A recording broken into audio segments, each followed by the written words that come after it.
Buenas tardes, bienvenidos al programa Salud y Bienestar del Área de Salud San Juan, San Diego, Concepción. Nos acompaña esta tarde el doctor Felipe Brenes Astorga, psicólogo del área de salud.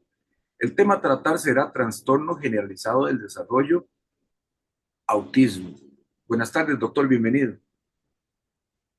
Buenas tardes, don Leonardo. Mucho gusto en saludarlo de nuevo y muchas gracias por la oportunidad nuevamente para el área de salud para tener estos espacios en conjunto con Crónicas de la Unión, tener la posibilidad del alcance a la población con distintos temas. Vamos a empezar a compartirles acá el mismo para dar inicio.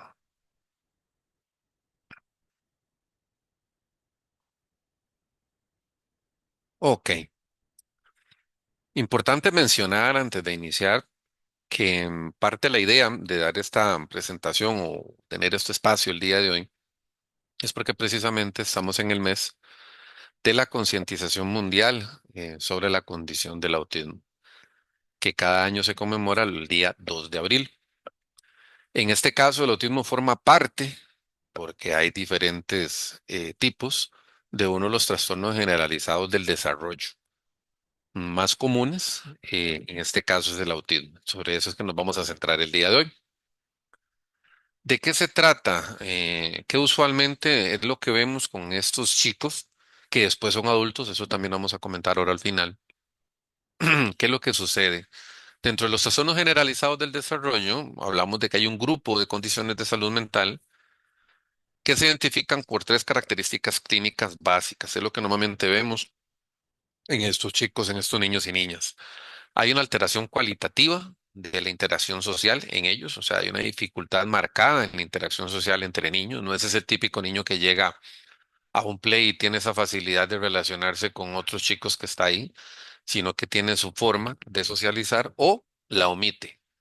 No porque tenga algún tipo de problema con algún chico en particular, sino porque sus conexiones cerebrales a efectos de socializar no son iguales o similares a las de otros chicos. El segundo punto es que hay tanto una comunicación en el área verbal como la no verbal que es alterada cualitativamente. Entonces, la parte de gestos físicos, como ser afectivo físicamente, tiende en muchos de estos casos a limitarse o a reducirse, al igual también que la parte verbal. Normalmente hay una disminución en la capacidad de establecimiento, de seguimiento de conversaciones fluidas, por decirlo así, como lo pueden tener otras personas. Y eso evidentemente va de la mano con lo anterior, limita el tema también a nivel social.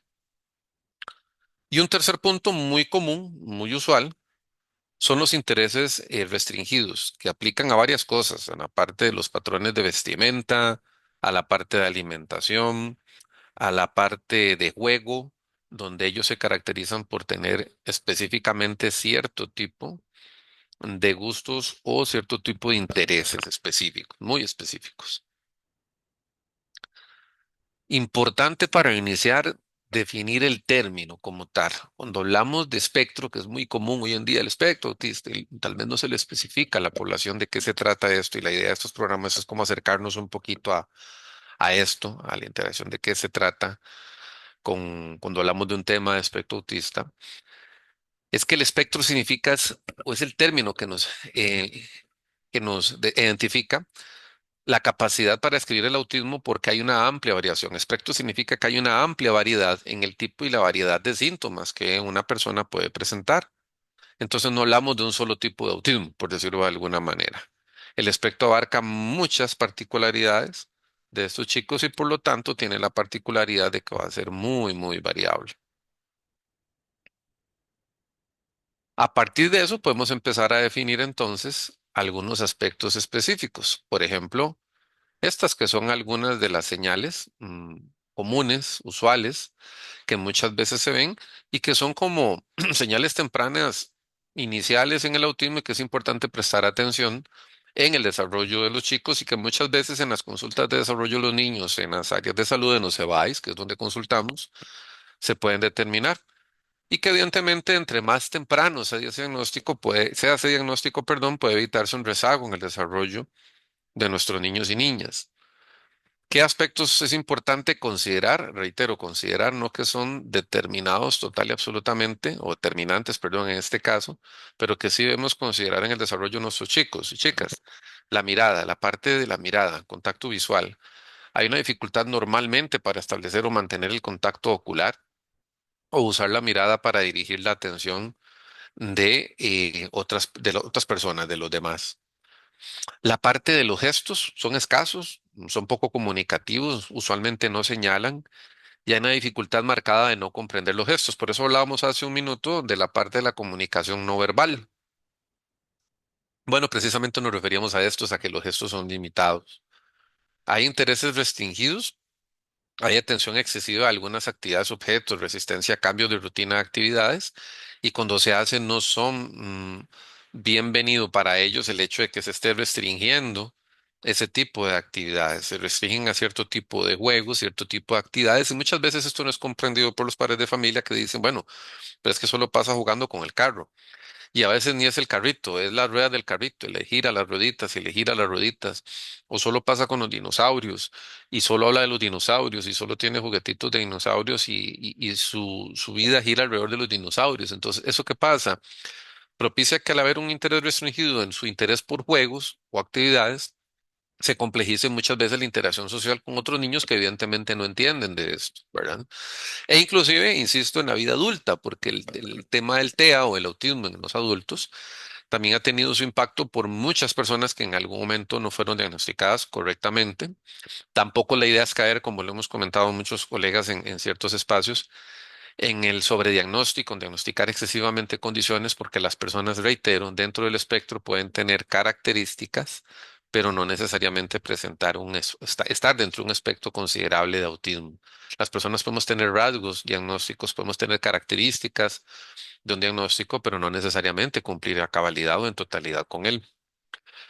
La respuesta al nombre a veces da la impresión de que hay como una especie de indiferencia, ¿verdad? Cuando se le llama, la falta de respuesta a las indicaciones que se le dan es como muy común también a las indicaciones. Y el tema también del sonido de las palabras. Hay pocas o ninguna palabras o sonidos comunicativos. Hay palabras que tienen una característica particular y es que ellos tienen cierta entonación diferente, inusual. Entonces, a mí me gustaría conversar y tienen, me explico, un tono particular en su forma de expresarse que muchas veces tampoco es comprendido. A eso se le llama también lenguaje rimbombante en el tema del autismo. El procesamiento sensorial, ¿a qué nos referimos con esto? La búsqueda activa, dice ahí, de estimulación, reacciones inusuales ante luces, sonidos o texturas. El patrón sensorial desde el tema de desarrollo o en psicología lo conocemos como la hiperreactividad, o sea, la capacidad que tiene un chico de adaptarse a sonidos externos. Entonces, muchas veces, para poner ejemplos concretos en el día a día, son esos chicos que ante sonidos como bombetas, bandas musicales, em, tráiler, por ejemplo, que suenan fuerte en la calle, algunas veces motos también, vehículos en general, tienen cierta incomodidad con ese tipo de sonidos. Ese es el procesamiento sensorial. Lugares donde haya cierta conglomeración de gente o cierto tipo de ruido que se emana, no son como muy bien recibidos por ellos y tienen una alteración en su día a día. Y finalmente la parte también de estas 7 señales que hablábamos tempranas, es la parte de imitación o juego imaginativo. La imaginación y la imitación son muy limitadas, tienen mucha dificultad para imaginar cosas, para, por ejemplo, el tema de los amigos imaginarios, usualmente pasan muy solitarios y en juegos muy repetitivos. Esto es algo que comúnmente también con ellos se da. Características comunes o importantes que es importante considerar o rescatar en un niño con el trastorno del espectro autista. Usualmente evitan mirar a los ojos a otra persona o mantener el contacto visual. No lo mantienen. Es muy evasivo. Igual, como les decía que el espectro es tan amplio, puede que algunos de ellos hagan una mirada fortuita, pasiva, entre cejo que llama uno, y luego la eliminan o la quitan. No es como muy común y no sostienen la mirada. No responder cuando se le llama por su nombre. Muchas veces los padres de familia, cuando están en las consultas de desarrollo no se vais, le comentan al doctor, cuando no se sabe, evidentemente, que es un tema de autismo, una de las primeras señales de alarma es decir, es que me parece que está sordo, me parece que es que no escucha. Entonces vengo para ver si es un problemita de audición. Y resulta que a los niños, ¿verdad? Por protocolo se les hacen audiometrías cada cierto tiempo cuando nacen. Y nos resulta que no hay ningún problema inicialmente, no se lleva otra audiometría después. Y resulta que el tema no es por un tema de audición, es por un tema de su capacidad de percepción del entorno y cuando se les llama. Entonces ellos normalmente no tienden a responder. Es como si no fuera con ellos que están hablando, básicamente. Es indiferencia ante lo que se les está preguntando o cuando se les llama. Tienen una tendencia muy común a no mostrar emociones o expresiones faciales como felicidad, tristeza, enojo y sorpresa. Eso le llamamos en psicología efecto plano, efecto aplanado o afecto aplanado. El afecto aplanado es que básicamente hay una emoción de sorpresa y usted debería hacer una expresión de sorpresa en su rostro, ellos como si no pasara nada. Debería ser una situación donde hay tristeza o alegría, es el mismo gesto plano. Su expresión facial no responde al momento, no responde al momento. Entonces da la impresión de que es que están enojados o están tristes y es una emoción plana simplemente. Ni las emociones, entre comillas, digamos, bonitas o no bonitas son perceptibles a ellos. No participan en juegos interactivos simples como dar palmaditas con las manos, eso es cuando están más pequeñitos, entonces son otras señales del alma que los padres van viendo, porque da la impresión que no tienen un interés por ello. No es que no quieran. Por eso muchas veces se les cataloga equivocadamente pues, falta de información, no tenemos el conocimiento todo, ni tenemos por qué saberlo todo, de que es un chico serio, de que es un chico apático, de que es medio pesadito, cuando ya son un poquito más grandes. Y no sabemos que de fondo hay estas características, ¿verdad? Usar pocos o ningún gesto. Por ejemplo, no decir adiós con la mano. En proceso de desarrollo inicial es muy común que esto también suceda y pase. Y no son tan expresivos, ¿verdad? No compartir intereses con otras personas. Por ejemplo, no mostrar un objeto que les guste. Hay esos chicos que te dicen, mira, y le enseñan el juguete con el que está jugando, o mm, la muñeca, el Lego, el carrito, etcétera. Ellos no tienen el menor interés en mostrarle a usted lo que están haciendo o lo que están procesando en ese momento como tiempo de diversión o tiempo lúdico que llamamos. ¿Qué otras características particulares tenemos? No apuntar a algo interesante para mostrarlo. No le dicen a los papás, mira, ve qué bonito aquel juguete que está en aquella ventana. No lo hacen. No notan cuando otras personas están lastimadas o molestas. Esta es un poco la parte de identificar emociones en el otro. Y es muy importante entender esto, no es que los chicos, que muchas veces reitero, se les cataloga con una actitud de que son pesados, indiferentes, su cerebro, su connotación cerebral no permite comprender o ser empáticos con otra persona. No es que no quieran, es que no tienen la capacidad de desarrollo de comprender esa empatía con los demás. Entonces, ¿qué pasa? No pueden identificar o no ubican si yo estoy triste, si estoy alegre, si tengo una emoción específica. No entienden por qué la persona, por ejemplo, en ocasiones puede estar llorando, porque su cerebro no procesa esa información. Por eso muchas veces ya en el grupo de pares, o sea, con otros niños se les puede catalogar como que son indiferentes o groseros o secos con ellos, cuando en realidad no es así, es que no comprenden la emoción del otro. No notar a otros niños ni jugar con ellos, es lo que llamamos comúnmente como indiferencia, es lo que les decía, el chico está en un play. Llega, juega solo, está en su mundo, se quedó tal vez ni jugando en el tobogán, si no le llamó la atención el color del tobogán y se queda viendo el tobogán, acaricia el tobogán y está en su mundo, está absolutamente en su mundo. Puede que llegue otro niño a conversar y es como si no fuera con él, no entienden. Los otros niños los perciben como que cuando quieren jugar con ellos, ¿verdad? Muchas veces en edades tempranas, 4, 5 años, 6, que no quieren jugar, o más pequeñitos, o que no quieren jugar con ellos, cuando en realidad esa indiferencia es porque la capacidad de socialización que hablábamos al principio, de interactuar, está muy limitada, ¿verdad? No jugar a hacer otra cosa como un maestro o superhéroe, la capacidad de juego imaginativo es muy reducida en ellos. Insisto, todo esto hablando de vamos a ver, de un procesamiento de características generales. Hay unos que sí pueden tener menos indiferencia, pero más capacidad de juego imaginativo, por ejemplo. Entonces, ellos posicionarse como en el lugar de ser otra persona o imaginarse que son otra persona o un personaje, muchos de ellos tienen una capacidad limitada en este aspecto y no lo ubican, no tienen la capacidad como imaginar eso o ubicar eso. No cantar, bailar ni actuar para usted. Esa es la parte de interacción social y no les gusta. Hay tal vez muchas veces en centros educativos, no con la intención de hacerlo, se les quiere incluir como en cierto tipo de programas para que hagan estas cosas y cuando no hay un diagnóstico, aclaro, de no lo van a hacer. Cuando ya tenemos un diagnóstico clarificado, Vamos a ir poco a poco determinando qué es lo que sucede con el chico y qué apoyo necesita para que su interacción social paulatinamente y poco a poco y al ritmo de ese chico vaya mejorándose. Ahí viene toda la parte de estimulación con diferentes espacios, ¿verdad? En el ámbito escolar es importante algunos aspectos a considerar y que muchas veces, pues tal vez hemos fallado, tanto en ámbito educativo, perdón, como salud. Y es el tema de ubicar y comprender el nivel de comprensión y expresión del lenguaje, era lo que les decía. Es una de las principales limitantes que se ven y una de las principales cosas por las que los padres de familia, precisamente, tienden a acudir a las consultas porque no tienen claro qué es lo que está sucediendo con ese chico y en razón de ello es que asisten para verificar si hay alguna condición específica. El desarrollo perdón, y esto se nota en los centros educativos, cuando ya los chiquitines ingresan, por ejemplo, a materno y su capacidad de desarrollo del lenguaje es muy limitada y la expresión del mismo ya son señales de alarma. E igual, no necesariamente, ahorita vamos a diferenciar un poco eso más adelante, cuándo llevarlos a consultar, en dónde los vemos. No necesariamente hay que esperarse hasta el inicio de etapa escolar, ¿verdad? Lo que vamos desde el sector público o en el MEP podemos ver lo que llamamos materno, que es por ley donde ellos inician, ¿verdad? Ajá, centros privados donde también ellos pueden ingresar antes. Si se notan rezagos en la parte de comprensión y expresión del lenguaje, es importante considerar eso. Desarrollo de competencias sociales básicas, que puede valorarse desde el punto de vista escolar. Atención conjunta o más complejas. Y ahí hablamos de la comprensión social que demuestra en las situaciones día a día.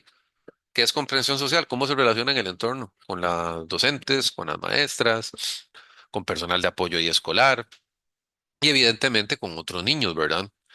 El estilo de aprendizaje. Muchos de estos chicos, les cuento, tienen un nivel de inteligencia muchas veces promedio superior, muchos de ellos, no todos, insisto, el espectro es muy variable y su capacidad de aprehensión sí, exacto, de aprehensión de la materia sobrepasa lo que muchas veces creemos, porque resulta que tienen más capacidad de entender y manejar muchas cosas de lo que uno pensaría.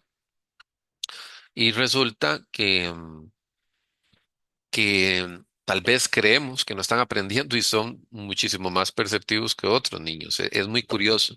El tema es que tenemos que entender que todos, y eso aplica para todos, no solo en el tema de autismo, aprendemos de forma diferente. Hay personas que aprenden viendo, hay personas que aprenden escuchando, y hay personas que aprenden haciendo las cosas. Eso se llama aprendizaje kinestésico. Muchos de estos chicos con condición de autismo tienen capacidad kinestésica, que es precisamente aprender haciendo. Entonces también tenemos que entender y comprender que hay diferentes tipos de aprendizaje, igual que la teoría de inteligencias múltiples, ¿verdad? Inteligencia lingüística, verbal, matemática, espacial, hay diferentes tipos de inteligencia, no todos somos iguales. Y en el caso del autismo es muy importante determinar qué tipo de aprendizaje tienen los chicos. Su nivel cognitivo, cuando hablamos de nivel cognitivo, su capacidad de procesar pensamientos, emociones, sentimientos que le permitan desenvolverse en ciertos ámbitos. Y en la escuela, pues evidentemente va a ser uno de ellos, ¿verdad? La interacción con otros niños, la forma de relacionarse con sus superiores, si acata o no acata instrucciones, si es porque no desea hacerlo, porque su condición no le permite entender qué indicaciones le están dando, más lo que hablábamos de que muchas veces parece que no escuchan. Entonces es importante ir determinando hacia dónde se orienta esto cuando ellos ingresan a nivel escolar y comprender que puede verse alguna de estas condiciones. En el tema de escolar, lo que les decía, el tema de la edad, pues hay que verla básicamente como referencia al desarrollo. Hay cosas que en el desarrollo ya vamos viendo que los chicos a cierta edad ya sostienen la cabecita, a cierta edad más o menos hay promedio para que ya caminen, ya balbucen. Entonces, ese tipo de rango nos permiten determinar si ustedes como padres de familia o como educadores o personas que están relacionadas con niños ven que hay algún tipo de rezago y nos permite como tener claridad de qué puede estar sucediendo ahí, si hay algún tipo de rezago psicomotor, de lenguaje, cognitivo, todo esto que estamos viendo y que amerita una intervención oportuna. El impacto o relevancia que pueda tener en su día a día en función del contexto que le rodea, las oportunidades que tenga para ponerlo en práctica, la funcionalidad que tenga para él, todo eso es importantísimo, ¿verdad? ¿Qué funcionalidad tiene en el contexto que le rodea a este chico? ¿Con quién se rodea? ¿Con otros niños o no? ¿Qué importancia le dan los adultos a la condición que él experimenta? ¿Qué situación particular se da? Todo eso es fundamental. En el ámbito escolar, evidentemente es fundamental cuando se ingresa y muchas veces como padres lo omitimos y hay que ser honestos que los compañeros o los funcionarios docentes no tienen esa claridad, es la información que aporta la familia. Algunas veces sí se da, otras no se da. Algunas veces se da, pero tal vez no es bien utilizada en el centro educativo o lo que amerite para prestarle atención y que en el expediente de ese chico sepamos que hay ciertas características de desarrollo que ha ido presentando. Y en el ámbito escolar finalmente se habla de las necesidades o las preocupaciones que puede transmitir el propio niño, ¿verdad? No todos transmiten, o no, en general vamos a ver, en la vida no todos transmitimos lo que necesitamos de la misma manera. Y eso no aplica solo en el autismo, aplica en la forma en que nos comunicamos con terceros, cómo ha sido nuestro modo relacional y cómo lo valoramos con los demás. Ampliando un poquito lo que les decía al principio de las conductas o intereses restrictivas o repetitivos, estos son algunos ejemplos que les puedo dar, como para más o menos tener una idea de qué es lo que sucede en el caso de estos chicos y cómo manejarlo o tener claro por dónde va el asunto. Por ejemplo, poner juguetes, algunas veces u objetos en fila y molestarse cuando se le cambia el orden, molestarse fuertemente, ¿verdad? Repetir palabras o frases una y otra vez, eso se llama ecolalia. La ecolalia consiste precisamente en la repetición de una palabra o una frase que escucharon y ustedes la escuchan como murmurándola y murmurándola durante todo el día una y otra vez. Eso es un interés restrictivo. Jugar con juguetes de la misma manera todo el tiempo, el ejemplo que les decía del carrito con las ruedas, y es más el interés que en el carrito, sino que es más el interés en la llantita del carrito que usar el carrito para lo que es. Entonces se fija muchas veces más en las partes del juguete como tal que que para qué está hecho el mismo juguete, o sea, para qué específicamente está, sino en parte del mismo. Ahí lo que les decía, enfocarse en las partes de los objetos, en las ruedas de los carros, por ejemplo. El tema de la irritación con cambios mínimos es muy común. Esto es algo que los padres de familia les sobrepasan, muchas veces les frustra, muchas veces, y es totalmente entendible porque uno lo comprende, porque ellos tienden este tipo de cambios y estaban bien en un momento u otro, cualquier cosa que uno podría decir, entre comillas, irrelevante, lo detona. Por eso es importante ir observando todos estos cambios, porque muchas veces no corresponde a lo que comúnmente nos decían nuestras abuelitas o nuestros papás, que es mala crianza, sino que hay que valorar y verlo, aclaro, en razón de todas las otras cosas del entorno de ese niño para entender qué es lo que está pasando.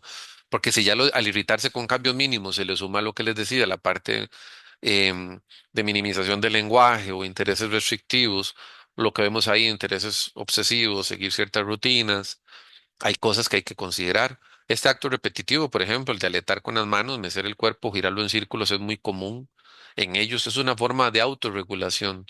E imagínese entonces usted a un niño en la escuela decirle con autismo, mire, no se mueva, no puedes estarte moviendo.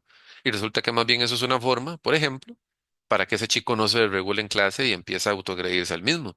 Porque el aletear sus manos o mecer el cuerpo es una forma precisamente de regularse. El girar en círculos muchas veces, claro, ante los ojos de otros niños les resulta extraño. Ante la condición de ellos, porque esto no es una enfermedad, es importante aclarar lo que es una condición de salud mental, esa es su forma de autorregularse. Reaccionar de manera inusual a la forma en que las cosas suenan, huelen, saben, se ven o se sienten. Eso es algo también como muy poco entendible para el resto de la población, porque ellos tienden a maximizar el resto de los sentidos. O sea, tienden como a maximizar su audición, los aromas, la parte olfativa, la parte gustativa, y por eso muchas veces los patrones restringidos en cuanto a lo que comen. Entonces, por ejemplo, hay unos que no les gusta la comida seca. Hay otros que no les gusta la comida muy mojada, lo que llamamos sopas o cosas por el estilo. Hay algunos que son muy reactivos a lo que les decía, bombetas, ruidos fuertes, bandas, porque su patrón sensorial es muy sensible, su oído es muy sensible a estos entornos ruidosos y por eso no se sienten cómodos. Y la parte olfativa de cómo huelen tienen como una percepción a aumentar el tema con lo del aroma, ¿verdad? También. Entonces tienen más bien como potenciados algunos sentidos, curiosamente, y por eso más bien debemos considerar y entender que al tenerlos potenciados son más sensibles a todos ellos. Lo que nosotros escuchamos, ellos lo escuchan 100 veces más. Lo que nosotros saboreamos, lo saborean 100 veces más. Por eso la condición como tal hace que sea limitante en algunas cosas. El tema de la ropa, que es muy común que en la consulta los papás se lo digan, es que no tolera ropa apretada. ¿Y qué es ropa apretada? Por ejemplo, un jeans. Entonces no tolera andar en jeans, solo en cierto tipo de telas de algodón, por ejemplo, o no tolera zapatos muy cerrados. O llega a la escuela y inmediatamente lo primero que hace es quitarse los zapatos. Y resulta que antes nos decían que andar descalzo era malo. Se nos metía el frío por ahí y nos enfermábamos. Resulta que para ese chico, su capacidad de regularse en ese momento es quitarse los zapatos porque el contacto con el suelo le ayuda a regularse.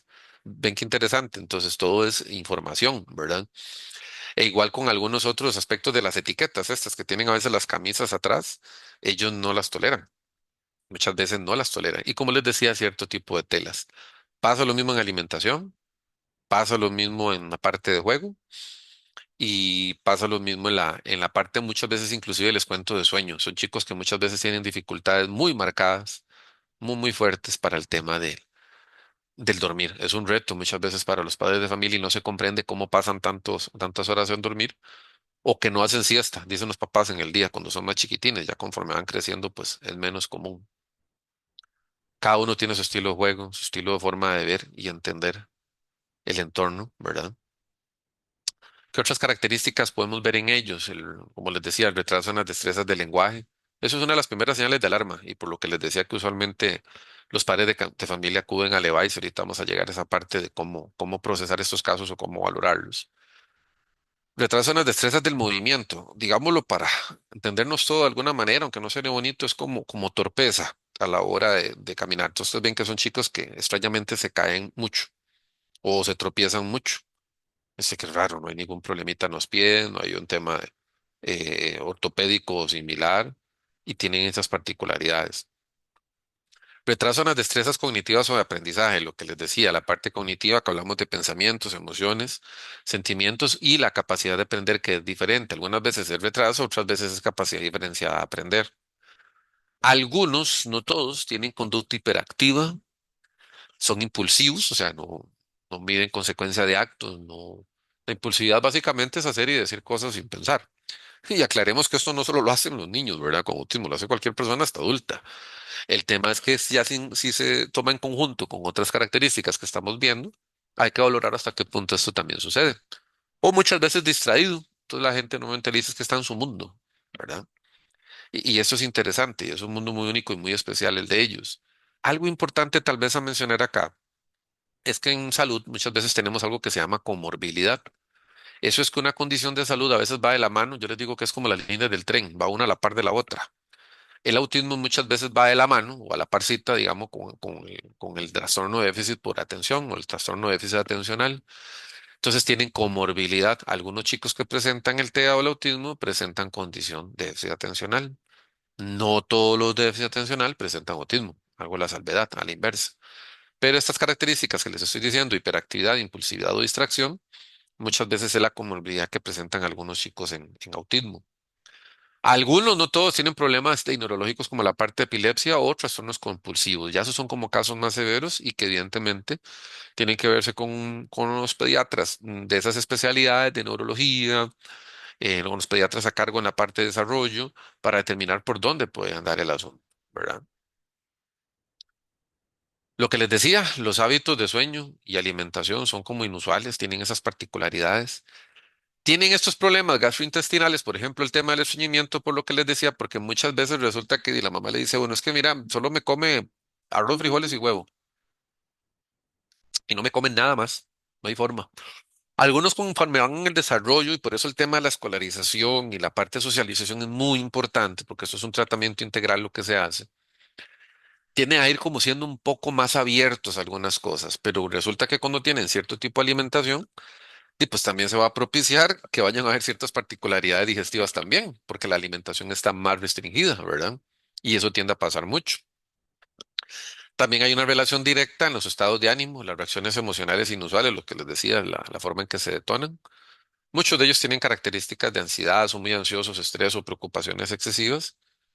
Y no tener miedo o temer más de lo normal, son como los dos extremos, o tener mucho miedo o no tener ese temor, también pasa. Ve lo que les estaba diciendo, las famosas comorbilidades. Estas son las más frecuentes. Algunos con temas de ansiedad, depresión, algunos, muchos, creo que la mayoría estadísticamente van más por la parte de déficit atencional con hiperactividad o sin hiperactividad. No todos los chicos con TEA van a tener el tema de la hiperactividad. y una medida muy minimizada, muy limitada, pero es importante mencionarlo, los trastornos psicóticos, pero en realidad son muy poco comunes. Es más con los dos primeros que les decía y principalmente con el segundo, con el déficit, em, el trastorno de déficit por atención o atencional. Bueno, esta es una imagen que quería compartirles que refleja un poco muchas de las cosas que ellos presentan como para tratar de ubicarnos y entender ese mundo, ¿verdad? Entender que es una condición que tiene particularidades de diferente tipo. Algunos, como dice ahí, se ponen llorosos con las luces y el sol, no se entiende. Tienen miedo de los sonidos fuertes, aspiradoras, alarmas, sirenas. Solo como ciertos alimentos, no me gustan comidas o texturas nuevas, ¿ven?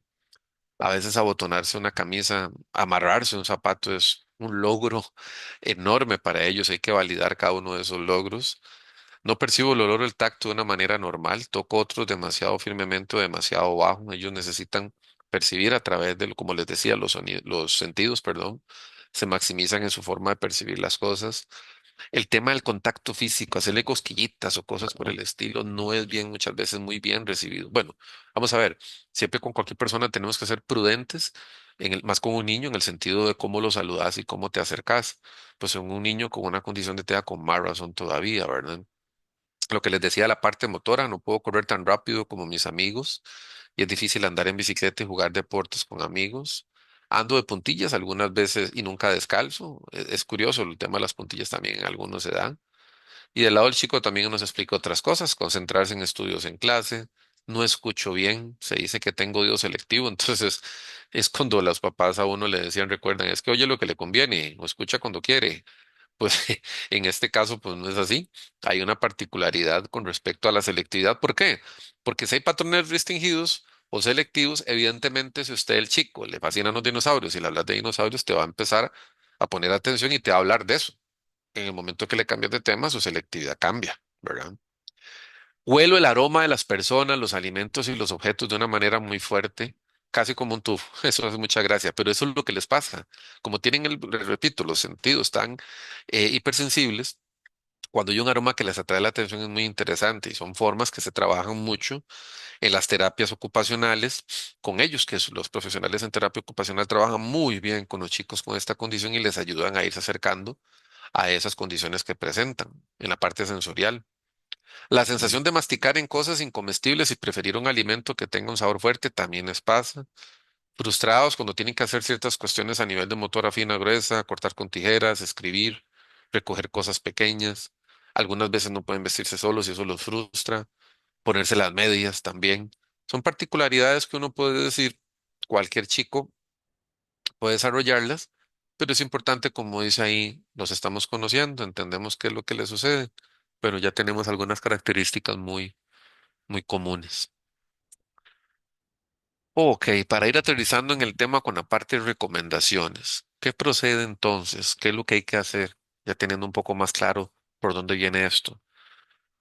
Como en muchas condiciones, casi que diríamos que la mayoría, el tema es un abordaje integral, ¿verdad? La parte médica, la parte de psiquiatría, la parte de pediatría, psicología, trabajo social y nutrición, porque la condición como tal necesita integralidad. Ya vimos que hay temas de alimentación que abordar, temas familiares que abordar, temas cognitivos de desarrollo que abordar, temas de desarrollo que abordar. Algunas veces, como les decía, hay comorbilidades, entonces necesitamos el apoyo farmacológico de pediatría o psiquiatría. Entonces, todo lo que les acabo de mencionar van a estas especialidades que estamos hablando ahí y que normalmente iniciamos desde de un proceso en EVAIS, ahorita vamos a ver cómo es, para efectos de la atención. ¿Qué es importante también? La información clara por parte de los padres, de las madres de familia, los encargados. Es importante informarse a partir de un diagnóstico, entender de qué se trata, no generar alarmismos previos. Es una condición como tal tratable. Muchas veces a nivel de sociedad, tal vez no nos comportamos a la altura en estas cosas y señalamos mucho, ¿verdad? Por desconocimiento principalmente. Y no aplica solo en esto, sabemos que aplica en muchas cosas. Y el tema de la discriminación aplica en muchos otros aspectos. Por eso lo importante de la información. La información es poder, como dicen por ahí. Aprendizaje de hábitos y creación de rutinas para favorecer la autonomía, porque muchas veces son muy dependientes a sus padres, ¿verdad? Entonces, eso es parte de lo que se trabaja muchas veces en las terapias con ellos. Autoestima y confianza, trabajar en el reconocimiento y expresión de emociones, que es algo que a ellos se les complejiza mucho, porque si no tienen capacidad, imagínense, de reconocer la emoción en ellos mismos, ni en el otro, que les decía que no comprenden cuando está llorando, cuando está triste, cuando está alegre, ¿y cómo lo van a entender? Primero necesitan trabajarlo en ellos y un poquito en el entorno para ir comprendiendo esa parte. La comunicación, también hay que trabajarla, los juegos, canciones, signos, pictogramas, que son como técnicas que se utilizan para que ellos poco a poco vayan familiarizándose más con su ambiente y que de alguna manera les permita pues, regularse por ahí, ¿verdad?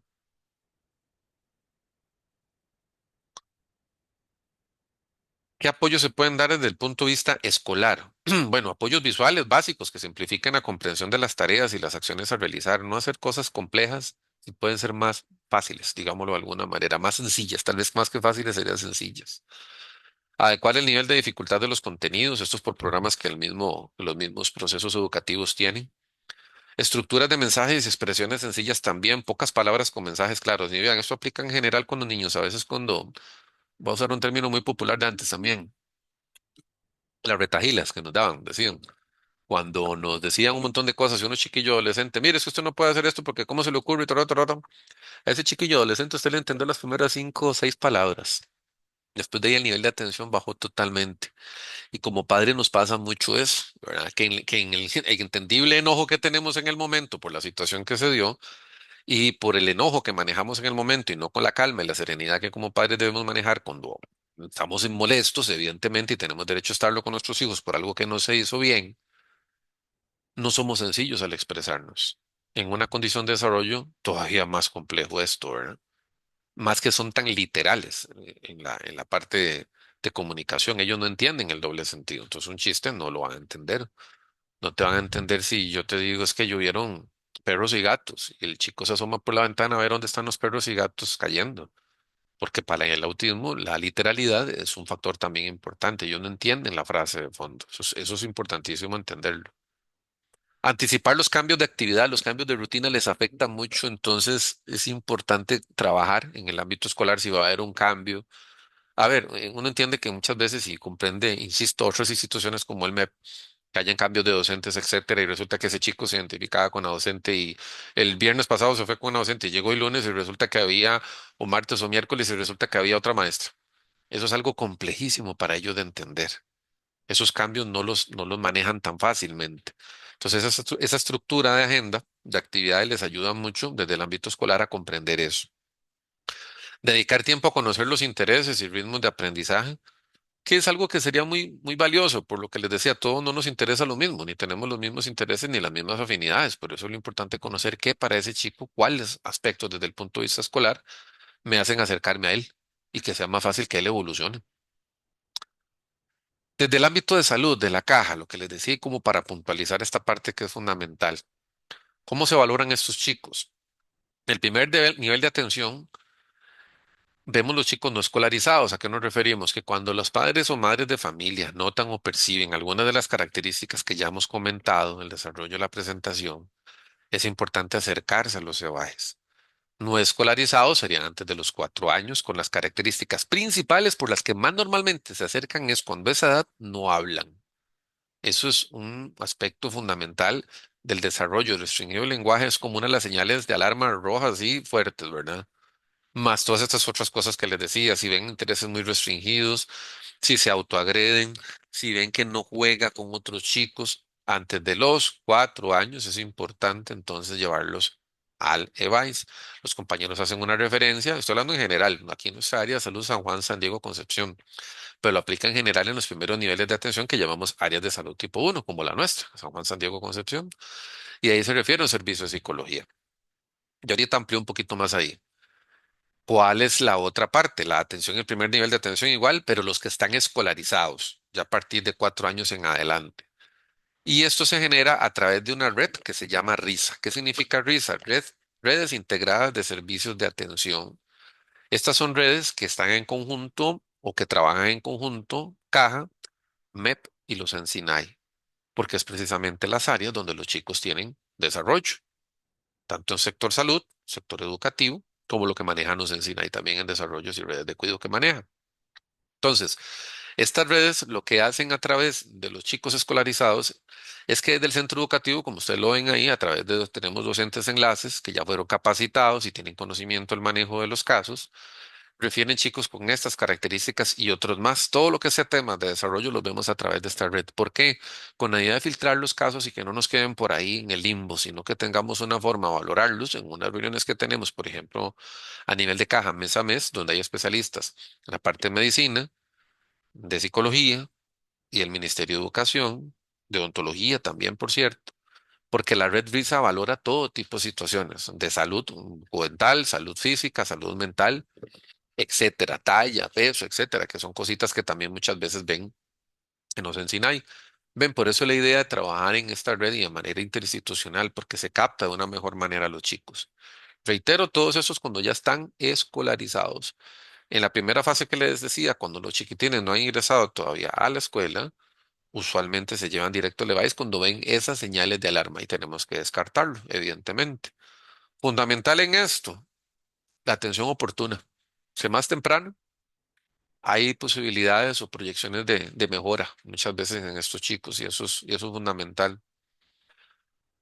Ya en los servicios de psicología, cuando me llegan a mí, lo que les decía, sea escolarizados o no escolarizados, o les llegan a mi persona o los colegas de caja, ahí se valoran los servicios donde se determina seguimiento a considerar. En el primer nivel, que es donde estamos, en el segundo, en el tercero. Bueno, de primero no podemos referir a tercero, pero referimos a nuestro segundo nivel, que es Hospital de Cartago, con los pediatras de allá, psiquiatras de allá, o la pediatra del desarrollo con la que todavía se cuenta allá. Si es del caso, se da un seguimiento en psicología. Para eso se solicita una evaluación que hacemos en psicología como tal, con unas escalas que nos permiten determinar qué tantos factores de riesgo está presentando ese niño. Y eso sí tenemos que clarificarlo muy bien a efectos de que sea un abordaje ya en otro centro especializado que tienen pruebas más específicas que las que se tienen o que tenemos acá en primer nivel para determinar la condición del chico que presenta. Esto es básicamente lo que hacemos desde caja con estos niños. Importantísimo. No hay excusa de que si no están en escuela no se refieren, es que todavía no están en escuela, entonces de como, perdón, como es Risa el que los envía, no se pueden ir, no, precisamente por eso estamos abriendo la puerta a la posibilidad y que siempre ha estado, no ahora, siempre ha estado la puerta abierta para que los no escolarizados también lleguen a la consulta, a través de las mismas consultas de desarrollo que tienen los niños, ¿verdad? Que se van dando en el tiempo. Y hay señales de alarma que los papás saben. Inclusive, les comento, cuando son padres primerizos y que tal vez no pueden ver ciertas características y lo ven en el desarrollo en interacción con otros niños, que uno podría decir son los que menos lo notarían por ser padres primerizos. Y en los que ya han tenido esos chicos, ni para qué, ¿verdad?